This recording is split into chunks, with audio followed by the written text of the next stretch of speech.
నమస్తే, welcome to V3 news. లక్ష్యం సమాజ హితం. నేను గంగోత్రి. ముందుగా బులెటిన్ లో హెడ్లైన్స్ చూద్దాం. సూర్యాపేటలో పట్టపగలే ప్రేమ ఉన్మాది ఘాతుకం.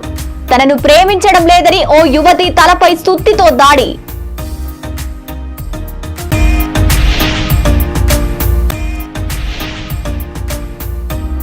సికింద్రాబాద్ కంటోన్మెంట్ లో తక్షణమే ఎన్నికలు నిర్వహించాలి. బారుక నర్మదాను సన్మానించిన ఎంపీ ఈటల.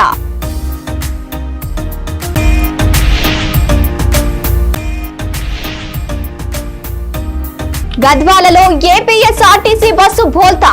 20 మందికి గాయాలు, 4 పరిస్థితి విషమం.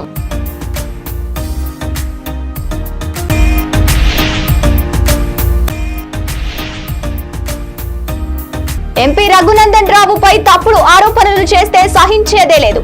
బీఆర్ఎస్ నేత ప్రతాపరెడ్డిని హెచ్చరించిన బీజేపీ నేత వైరి శంకర్. సదాశివపేటలోని స్థానిక బసవేశ్వర మందిరంలో వీరశైవ లింగాయత్ మహిళా కౌన్సిలర్లు అపర్ణ శివరాజు పాటిల్, ఉల్లిగడ్డ ఉమారాణిలకు ఘనంగా సన్మానించారు. ఈ సందర్భంగా అధ్యక్షులు గందిగ రాజు మాట్లాడుతూ రానున్న కాలంలో మన వర్గం నుంచి మరింత మంది కౌన్సిలర్లు గెలవాలని అన్నారు. ప్రతి ఒక్కరూ బసవేశ్వరుడు చూపించిన మార్గంలో పరిపాలన కొనసాగించాలని చెప్పారు. అనంతరం కార్యనిర్వాహక అధ్యక్షులు అనిమిశెట్టి జయప్రకాష్ మాట్లాడుతూ రానున్న కాలంలో స్థానిక సంస్థల ఎన్నికలలో వీరశైవ లింగాయతుల ఐక్యతను కొనసాగించి మరిన్ని స్థానాలలో విజయం సాధించాలని అన్నారు. అపర్ణ శివరాజు పాటిల్ మాట్లాడుతూ తన హ్యాట్రిక్ విజయము వెనుక 26వ వార్డు ప్రజలు ఉన్నారని, వారందరికీ ధన్యవాదాలు తెలిపారు.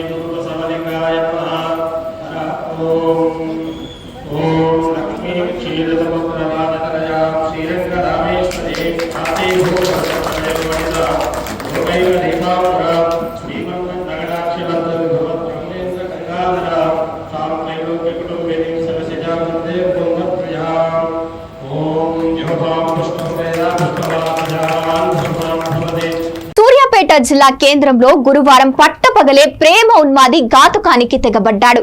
తనను దూరం పెడుతోందన్న కక్షతో ఒక యువతిపై సుత్తితో కిరాతకంగా దాడి చేశాడు. ఇక వివరాలు చూస్తే నూతనకల్ మండలం లింగంపల్లికి చెందిన మహేష్ అనే యువకుడు కొంతకాలంగా ఓ యువతి వెంటాడుతున్నాడు.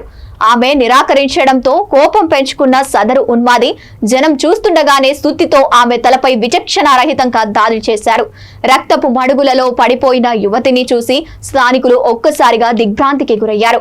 వెంటనే స్పందించిన జనం నిందితుడిని వెంబడించి పట్టుకున్నారు. అతడిని విద్యుత్ స్తంభానికి కట్టేసి దేహశుద్ధి చేసి పోలీసులకు అప్పగించారు. తీవ్రంగా గాయపడిన బాధితురాలిని సూర్యాపేట ఆసుపత్రికి తరలించగా పరిస్థితి విషమంగా ఉండడంతో మెరుగైన చికిత్స కోసం హైదరాబాద్ కు తరలించారు. ఈ ఘటనపై స్థానికంగా తీవ్ర కలకలం రేపింది.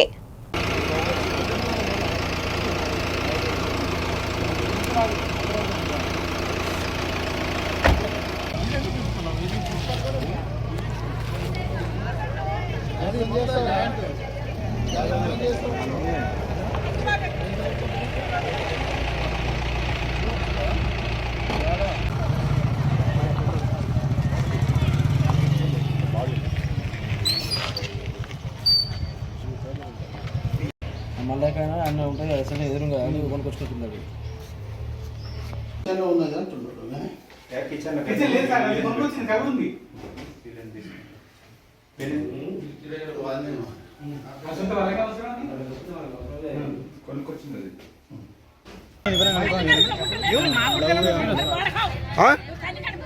ఏం పేరు పేరు ఏం పేరు పేరు ఏమేష్ ఇంటి పేరు ఏం పేరు ఇంటి పేరు తెలుసురా నీకు అమ్మాయి ఎట్లా తెలుసు అమ్మాయి ఏ ఊరు అమ్మది వీడికి ఎందుకు వచ్చింది నీకు ఎట్లా తెలుసు వీడికి ఉందని ఎన్ని రోజుల కింద వచ్చిన వీడికి ఎందుకు కొట్టినావు మోసం చేసి ఎవరిని అవును సార్ 8 లక్షలు పెట్టుకొని అడ్వకేట్ చదివించుకుంటాం. ఆ. చదివించుకుంటే పంచాయతీలు అయిపోయినాయి సార్. ఎవరెవరికి? వాళ్ళ ఈ కుటుంబానికి మా కుటుంబానికి ఆ. మీది కాస్ట్ ఏంది? నాకు వస్తుంది సార్. ఎస్సీ. ఏది మాలా మాదిగా? మాలా. అమ్మాయిలది వాళ్ళు కూడా మా ఎస్సీ మాల. మీ రిలేషన్స్ ఏమన్నా? దూరం రిలేషన్. దూరపు రిలేషన్స్. ఈడ ఉందని నీకు ఎట్లా తెలుసు? ఆమె నీడు దింపిను సార్ వాళ్ళ అక్కలు ఉన్నప్పుడు. దించినావు. ఇప్పుడు రమ్మన్నది ఆమె, నువ్వు వచ్చినావా? నేనే వచ్చాను సార్ ఎన్ని మాట్లాడి. రోజులు ఇప్పుడు మీ ఇద్దరు మాటలేక? నెల 12 రోజులు అయినా. నెల 12 రోజులు. అంటే ఆమె అవాయిడ్ చేస్తున్నా, నువ్వు అవాయిడ్ చేస్తున్నావా? ఇద్దరం మాట్లాడుకుంటున్నాం కానీ వాళ్ళ పేరెంట్స్ మాటని వద్దనని వద్దన్నది. మాట్లాడదామని వచ్చాను సార్. వీడికి అవును. మాట్లాడవచ్చు. ఎందుకు కొట్టినావు మరి? మాట జరిగింది సార్. ఏమన్నది? ఇవాళ నా మీద గుర్తింది. చుట్టూ ఏడగుద్దింది? అలా ఏడగుద్దింది? ఊకని ఎట్లా గుర్తుందిరా? నన్ను ఎందుకు ఇష్టపడతలేదు, ఎందుకు మోసం చేసిన అంటే నువ్వు వద్ద పాడుకొని గుర్తించాను. దేనికి? ఎందుకు వద్దన్నది? మా వాళ్ళు ఒక్కట్లో మందాయి తర్వాత మా నాన్న వదిలేయాలిగా మరి. వదిలేదు సార్. చంపేస్తావా మరి? సుత్తి ఆడ దొరికింది? ఇంటికి తెచ్చుకున్నావా? ఇంట్లో పోయినావు నువ్వు? లోపల ఇంట్లోకి, వాళ్ళ ఇంట్లోకి? లోపల వెళ్ళు. ఏం పేరు? అమ్మాయి పేరు ఏం పేరు? ఇంటి పేరు ఏం పేరు? పట్టేటోళ్ళ. స్పందన. ఇక్కడ కూర్చున్నాం. అరుపులు వినబడ్డాయి. స్నేహనగర్ రోడ్ నెంబర్ 5 రైట్ సైడ్ ఇల్లు. మీ మూల మీద కూర్చున్నాము. అరుపులు వినబడదంటే ఇంతలో చారి కూడా అక్కడి నుంచి వచ్చిండు. ఈ అరుపులు ఎక్కడెక్కడని మేము ఉంటే అమ్మాయి కింద శృతి ఉండి పైకి వచ్చి చూడుకోండి పైన అరుపులు వినబడతాయి.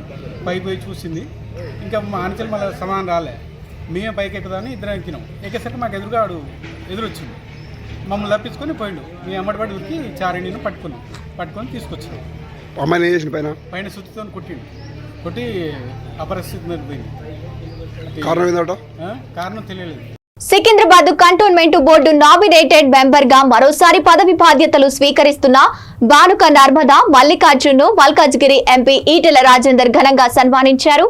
ఈ సందర్భంగా ఆయన మాట్లాడుతూ సికింద్రాబాద్ కంటోన్మెంట్ ప్రాంతాల్లో తక్షణమే ఎన్నికలు నిర్వహించి ప్రజల చేత ఎన్నుకోబడ్డ పాలక మండలి ఏర్పాటు చేయాలని, ప్రజలకు ఇబ్బందులు కలగకుండా వారి సమస్యలకు శాశ్వత పరిష్కారం లభించాలంటే ప్రజా ప్రతినిధులు ఉండాలన్నారు.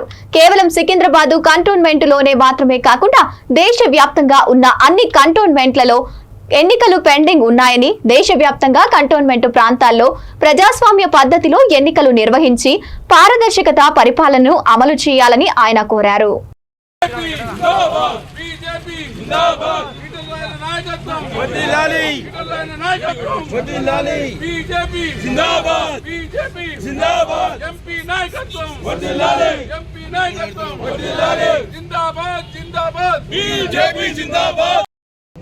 సెలెక్ట్ చేసుకోవద్దు మేడం, సార్ అందరూ కూడా మీరే సెలెక్ట్ చేస్తారా?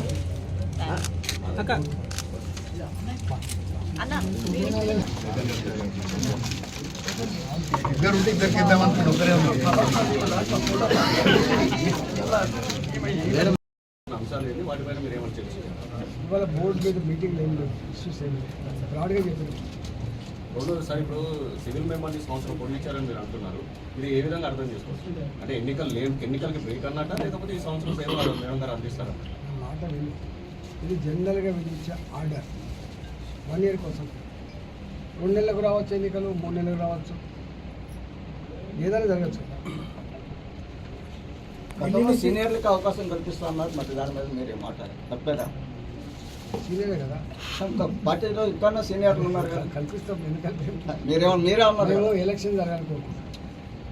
మేము అందరికీ సమాన అవకాశం నామినేటెడ్ పదవులలో ఉండాలని కోరుకోవట్లేదు. ఎలక్షన్ జరగాలని కోరుకుంటాం. మరీ చెప్పచ్చు, వెంటనే జరిపేమని చెప్పచ్చు, లేకపోతే వాళ్ళ కాడిగా మాట్లాడారు. జీవనం కన్నా ఎన్నికలు ముఖ్యం, ఎన్నికల్లో అభివృద్ధి జరుగుతున్నది ఈటల గారు ఎజెండా. రిజెక్ట్ కాకుండా జనరల్గా ఈ కంటోన్మెంట్లో ఉన్నటువంటి అన్ని డివిజన్లలో అన్ని వర్గాల అన్ని రకాల పనులకు సంబంధించి విపులంగా చర్చ జరగాలి. ఎమ్మెల్యే గారు ఇది అఫీషియల్ మీటింగ్ కాకపోయినా విపులంగా చర్చ జరగాలి. ఆ సమస్యలకు రాష్ట్ర ప్రభుత్వం దగ్గర ఏం డబ్బులు రావాలి, రాష్ట్ర ప్రభుత్వం ఏం సహకారం చేయాలి, కేంద్ర ప్రభుత్వం దగ్గర ఏం డబ్బులు రావాలి, కేంద్ర ప్రభుత్వం ఏం సహకారం చేయాలి. ఇవాళ నాలాంటి వాడు ఎంపీగా ఉన్నాడు, కేంద్రం దగ్గర తీసుకొచ్చే ప్రయత్నం చేస్తాం. ఎమ్మెల్యే ఉన్నాడు, ఆయన తీసుకొచ్చే ప్రయత్నం చేస్తాం. నేను కూడా గతంలో పనిచేసిన రాష్ట్ర మంత్రి కాబట్టి ఎప్పటికప్పుడు మీరు వాటిగా ఇట్లా ధరకు ఒక లెటర్ రాసి ఇది వస్తాను కూడా వచ్చే ప్రసక్తి లేదు. ఈ కాలంలో ప్రతి సమస్యను పరిశీలి చేస్తే తప్ప రాష్ట్ర ప్రభుత్వం దగ్గర కానీ కేంద్ర ప్రభుత్వం దగ్గర కానీ పరిశీలి చేస్తే తప్ప వెంటపడితే తప్ప పని కాదు. కాబట్టి మేము ఆ పని చేసి పెడతాం. రేపు మీరు ఇక్కడ ఉంటారు, రేపు ఇంకో ట్రాన్స్ఫర్ అయిపోతాం. కానీ మాకు ట్రాన్స్ఫర్స్ ఉండవు. ఇక్కడ మేము ప్రజల మధ్యలో ఉండాలి, మళ్ళీ ప్రజల చేత మళ్ళీ ఆశీర్వాదం పొందేటువంటి అక్కడ ఉంటుంది. కాబట్టి ఇక్కడ పాలక మండలి లేదు. కాబట్టి నామినేటెడ్ మెంబర్ ఎమ్మెల్యే గారు ఎంపీ గారు కూర్చోబెట్టి మొత్తం ఏమున్నాయి సమస్యలు, వాటి మీద ఏం చేయగలం, మేము ఏం చేస్తాం.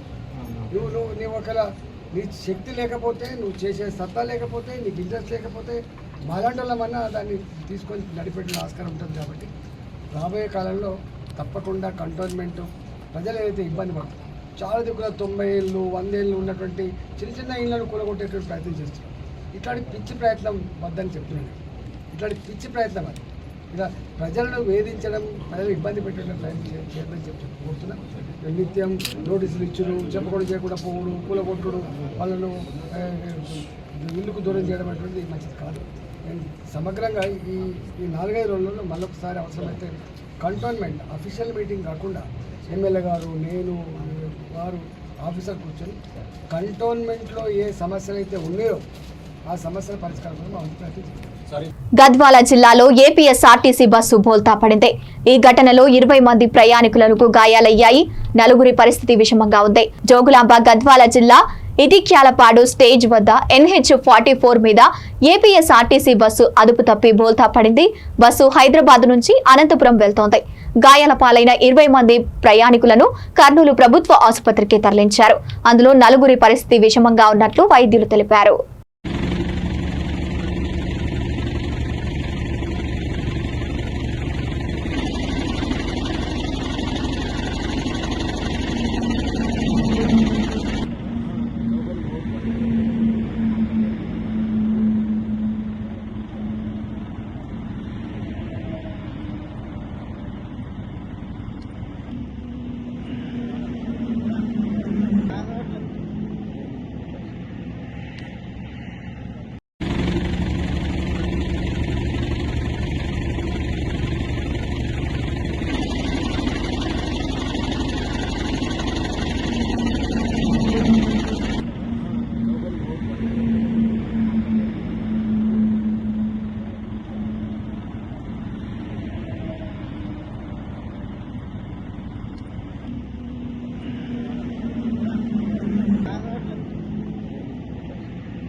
గజ్వేల్ తూప్రాన్ మున్సిపాలిటీ బీజేపీ కౌన్సిలర్లను ఎంపీ రఘునందన్ రావు అమ్ముకున్నారంటూ తప్పుడు ఆరోపణలు చేస్తే సహించేదే లేదని బీఆర్ఎస్ ఇన్ఛార్జ్ ప్రతాపరెడ్డిని బీజేపీ జిల్లా అధ్యక్షుడు వైరి శంకర్ హెచ్చరించారు. సిద్దిపేట జిల్లా గజ్వేల్ పట్టణంలో ఏర్పాటు చేసిన మీడియా సమావేశంలో గజ్వేల్ పట్టణం బీజేపీ అధ్యక్షుడు మనోహర్ తో కలిసి ఆయనకు మాట్లాడారు. తూప్రాన్ మున్సిపల్లో 3 కౌన్సిలర్లను కాంగ్రెస్ పార్టీకి అమ్మినట్లు ప్రతాపరెడ్డి చేస్తున్న ప్రచారంలో నిజం లేదని, దానికి సంబంధించి ఆధారాలు చూపించాలని డిమాండ్ చేశారు. ఇంకొకసారి ఎంపీ రఘునందన్ రావుపై నోరు పారేసుకుంటే సహించేదే లేదని హెచ్చరించారు.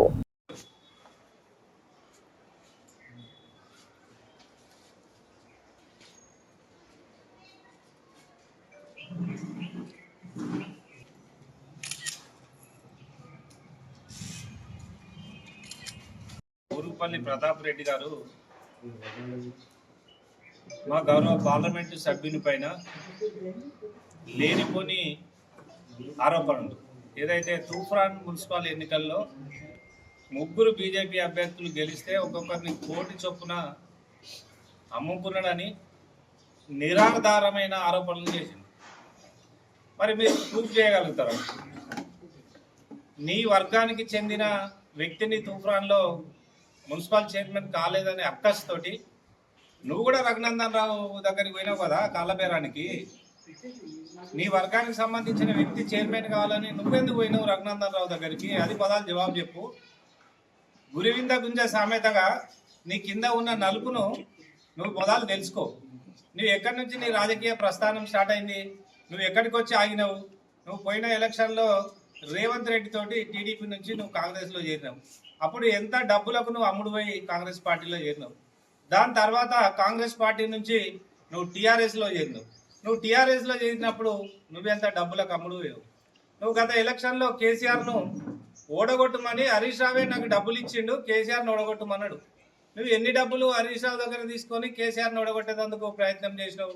మళ్ళీ కేటీఆర్ సంకల దొరి కేటీఆర్ దగ్గర డబ్బులు తీసుకొని హరీష్ రావు మీద ఆరోపణలు చేసినావు. అంటే నీ నోరు కాదు, నీది తాటిమట్టనా? నువ్వు ఎప్పుడు ఏది మాట్లాడితే అదే కరెక్ట్ అనుకుంటా అనేది కరెక్ట్ కాదు. నువ్వు లేనిపోని ఆరోపణలు ఏదైతే కోట మైసమ్మ గుడికాడికి ప్రమాణం చేస్తా అని చెప్పినావో నీకు గుళ్ళే దొరదాం. అదే రఘునందన్ రావును మేము తీసుకొస్తాం. నువ్వు 3 కోట్ల రూపాయలు రఘునందన్ రావుకి ఎవరిచ్చారో నువ్వు ప్రూవ్ చేయాలి. లేకపోతే తడి బట్టలతోటి నువ్వు గుళ్ళే దొరాలి. దొరకపోతే నీకు తగిన శిక్ష ఈ గజ్వెల్ పట్టణంలోనే జరుగుతుంది. నువ్వు బిడ్డ అనుకుంటున్నావు నీ ఇష్టం ఉన్నట్టు రాజకీయాలు చేస్తే, బ్రోకరేషాలు వేస్తే నీ బ్రోకరేషాలకు నీలాగా అందరూ బ్రోకర్ పని చెయ్యరు. నువ్వు ఫామ్ హౌస్కి వెళ్ళి సూట్ కేసులు తెచ్చి నువ్వు సగం డబ్బులు ఖర్చు పెట్టి కౌన్సిలర్లకు ఇచ్చి సగం డబ్బులు తిన్నది ఎవరికి తెలియదు అనుకుంటున్నావా? నువ్వు డబ్బులు ఇచ్చి ఓటర్లను కొని మళ్ళా ఓటర్లను గెలిచిన కౌన్సిలర్లను నువ్వు అమ్ముకున్న చరిత్ర నీది. అట్లాంటిది ప్రజల కోసం 24 గంటలు పనిచేసే మా గౌరవ పార్లమెంటు సభ్యుని మీద మీరు లేనిపోని ఆరోపణలు చేయడం అనేది సరైన పద్ధతి కాదు. బిడ్డ నువ్వు ఇట్లాంటి మళ్ళీ రఘునందన్ రావు జోలికి వస్తే ఖబర్దార్. రాబో రోజులలో నీకు భారతీయ జనతా పార్టీ తప్పకుండా బుద్ధి చెప్తుంది. మేమందరం కూడా నిన్ను నీ అవినీతి భాగవతాన్ని నువ్వు ఒకప్పుడు నీ ఆస్తులు ఎంత, ఇప్పుడు నీ ఆస్తులు ఎంత మొత్తం ఒక్కొక్కటిగా బయటగా తీస్తాం. తప్పకుండా రాబో రోజులలో నువ్వు రమ్మను కోట మైసమ్మ కాడికి. నేను రఘునందన్ రావు నేను తీసుకొని వస్తా జిల్లా అధ్యక్షుడిగా. నువ్వు డేటు టైము చెప్పు, ఆ టైంకు రఘునందన్ రావు తీసుకొస్తా. నువ్వు చూస్తావా గుళ్ళే, మేము చూస్తామా అనేది తెలుస్తుంది నీకు. నువ్వు ఖచ్చితమైన ఆధారాలతోటి నువ్వు తీసుకురా. డేటు టైము నువ్వు చెప్పు, ఆ టైంకు నేను ఎంపీ గారిని తీసుకొని ఈ గజ్వెల్ కోట మైసమ్మ సాక్షిగా మేము ఆడ ఒక స్టేజ్ చేస్తాం. రా బిడ్డ ఎప్పుడో చెప్పు, ఆ టైంకు నేను ఎంపీ గారిని తీసుకొస్తా. లేదంటే బేషరతుగా ఎంపీ గారికి క్షమాపణలు చెప్పి నువ్వు అపాలజీ కోరాల్సిందిగా విజ్ఞప్తి చేస్తావు. ఏపీ ఈపీడీసీఎల్ పరిధిలో లైన్మెన్ పోస్టులు ఖాళీలు ఉన్నాయి. ఎనర్జీ అసిస్టెంట్ పోస్టులు 581, జూనియర్ లైన్మెన్ పోస్టులు 1260, అసిస్టెంట్ లైన్మెన్ పోస్టులు 1084, లైన్మెన్ పోస్టులు 22 ఖాళీగా ఉన్నాయని విద్యుత్ శాఖ మంత్రి గొట్టిపాటి రవికుమార్ అసెంబ్లీలో వెల్లడించారు. ఏపీ ఈపీడీసీఎల్ పరిధిలో లైన్మెన్ల కొరతపై బండారు సత్యానందరావు అడిగిన ప్రశ్నలకు మంత్రి గొట్టిపాటి రవికుమార్ సమాధానమిచ్చారు. మంత్రి మాట్లాడుతూ నియోజకవర్గాలకు మెరుగైన సేవల కోసం త్వరలోనే ఖాళీలను భర్తీ చేస్తామని చెప్పారు. నియోజకవర్గాల సౌలభ్యం కోసం అవుట్సోర్సింగ్ విధానంలో 8770 మంది పనిచేస్తున్నారని, లోడ్ ఆధారంగా విద్యుత్ సబ్ స్టేషన్లు మంజూరు చేస్తున్నామని తెలిపారు. ఏపీడీఎస్ఎల్ పరిధిలో 70,26,237 మంది వినియోగదారులు ఉన్నారు సార్. 30 డివిజన్లు ఉన్నాయి, 97 సబ్ డివిజన్లు ఉన్నాయి. అదేవిధంగా 342 సెక్షన్ల ద్వారా వినియోగదారులకు సేవలు అందిస్తూ ఉన్నారు సార్ ఈ డిపార్ట్మెంటు. ఇందాక కొరత ఉందని చెప్పాం కదా సార్. దాదాపు 7,831 గాను 4,884 మంది పోస్టులు ఫిల్ అయినాయి సార్. అది కాకుండా ఇటీవల ఎనర్జీ అసిస్టెంట్ని 5,585 మందిని ఎలక్ట్రిసిటీ డిపార్ట్మెంట్ తీసుకొని వాళ్ళ సేవలు కూడా ఉపయోగించుకుంటా ఉన్నాము. వాళ్ళకి అందరూ కూడా సెంటర్ ఫర్ ఎక్సలెన్స్ అని చెప్పి విశాఖపట్నంలో తీసుకెళ్ళి ట్రైనింగ్ ఇప్పించి వాళ్ళని కూడా విద్యుత్ సేవలకు వినియోగించుకుంటున్నాం సార్. ఇది కాకుండా అవుట్ సోర్సింగ్ పద్ధతి ద్వారా ఎస్పీడీసీఎల్లో కానీ, సిపిలో కానీ, ఈపీలో కానీ దాదాపు 8,773 మంది ఎస్పీడీసీఎల్లో పనిచేస్తున్నారు. సిపిలో 4,553 మంది అవుట్ సోర్సింగ్ ద్వారా, 4,864 మంది ఈపీ ద్వారా పనిచేస్తున్నారు. ఇంత పెద్ద ఎత్తున విద్యుత్ డిపార్ట్మెంట్లో రెగ్యులర్ ఎంప్లాయీసే కాకుండా బయట అవుట్ సోర్సింగ్ ద్వారా కూడా ఎక్కడ కూడా కస్టమర్స్కి ఎక్కడ కూడా ఇబ్బంది జరగకూడదనే ఉద్దేశంతో అవుట్ సోర్సింగ్ ద్వారా సబ్స్టేషన్స్లో కానీ, లేకపోతే హై స్కిల్డ్ కానీ, స్కిల్డ్ కానీ, సెమీ స్కిల్డ్ కానీ వీళ్ళందరి ద్వారా ఈ విద్యుత్ సంస్థ ప్రజల సేవలు అందిస్తాము సార్. అది కూడా ఇందాక చెప్పారు, కొంతమేరకు గ్యాప్స్ ఉన్న మాట వాస్తవం. వాటిని అన్నింటిని కూడా ప్రభుత్వం ఆలోచన చేస్తుంది. ఏఈలు, లైన్ మ్యాన్లు కొరత ఉండటం వల్ల కొన్ని సేవలు ప్రజలకి నాణ్యమైన సేవలు అందమనే ఉద్దేశంతో ఎమ్మెల్యే గారు అడిగారు. వాటి మీద కూడా ప్రత్యేక దృష్టి పెట్టి ముఖ్యమంత్రి గారు చేస్తూ ఉన్నారు. అది కాకుండా ఎలక్ట్రికల్ డిఆర్ఎస్ గురించి కానీ, సబ్స్టేషన్ గురించి కానీ సభ్యులు అడగడం జరిగింది. సబ్స్టేషన్ అయితే ఇమీడియట్గా అక్కడ లోడ్ కనుక ఉంటే కనుక ఇమీడియట్గా శాంక్షన్ చేస్తామని చెప్పి మీ ద్వారా చెప్తా ఉన్నాము. అదే ఎలక్ట్రికల్ ఆఫీస్కి సంబంధించి ఎమ్మెల్యే గారి దగ్గర వివరాలు తీసుకొని ఏమాత్రం సౌలభ్యం ఉన్నా సరే తప్పకుండా అక్కడ ఈ ఆఫీస్ పెట్టడానికి ప్రయత్నం చేస్తాం.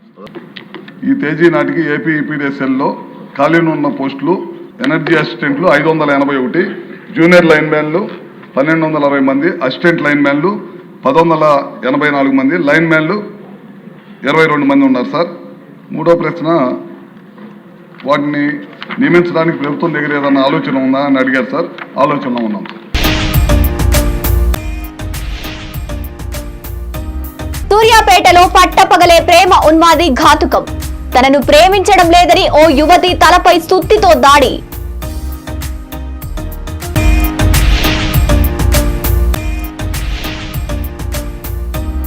సికింద్రాబాద్ కంటోన్మెంట్ లో తక్షణమే ఎన్నికలు నిర్వహించాలి. బారుక నర్మదాను సన్మానించిన ఎంపీ ఈటల.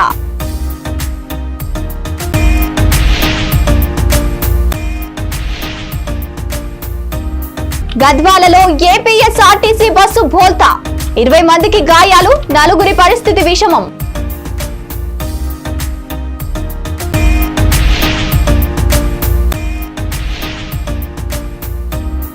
ఎంపీ రఘునందన్ రావుపై తప్పుడు ఆరోపణలు చేస్తే సహించేదే లేదు. బీఆర్ఎస్ నేత ప్రతాపరెడ్డిని హెచ్చరించిన బీజేపీ నేత వైరి శంకర్. ఇవి bulletin updates. Keep watching V3 news. లక్ష్యం సమాజహితం.